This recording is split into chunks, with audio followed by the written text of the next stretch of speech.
আজ ৪৮তম আন্তর্জাতিক কলকাতা বইমেলার সমাপ্তি ঘটল। ১২ দিন ধরে যে বিপুল সংখ্যক বইপ্রেমী বইমেলা প্রাঙ্গণকে মাতিয়ে রেখেছিলেন, তাদের আবার এক বছরের অপেক্ষা শুরু। বুক সেলার অ্যান্ড পাবলিশার্স গিল্ডের পক্ষ থেকে প্রত্যেক বছরের মতো পুরস্কৃত করা হলো প্রশাসনিক সংস্থা, পুলিশ, অগ্নি নির্বাপক কেন্দ্র এবং বেশ কিছু বুক স্টলকে। এই বছর ছোট স্টলের মধ্যে মাতৃশক্তি এবং বড় স্টলের মধ্যে আজকাল সেরা নির্বাচিত হয়েছে। সমাপ্তি অনুষ্ঠানে পিয়ানো বাজিয়ে অনুষ্ঠান শুরু করেন জার্মান শিল্পী অ্যান্ড্রিয়াস কনিগ।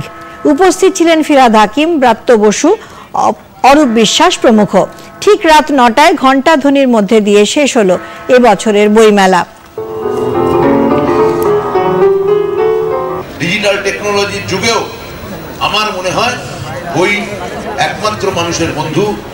প্রখ্যাত লাইব্রেরিয়ান এবং সাহিত্যিক লাতিন আমেরিকান হরহে লুই বরহেস যেটা বলেছিলেন, মানুষের সুখে দুঃখে যাপনে নিঃসঙ্গ দ্বীপে যদি কেউ কোনো একজন সত্যিকারের সঙ্গী থাকে, তার নাম বই।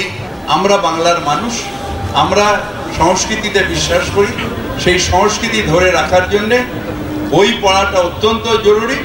এবং আমি দেখেছি প্রচুর বাবা মা তার বাচ্চাটাকে নিয়ে পরের প্রজন্মকে তৈরি করছেন এই বইয়ের নেশায়, যে নেশাটা সত্যি সত্যি ভালো।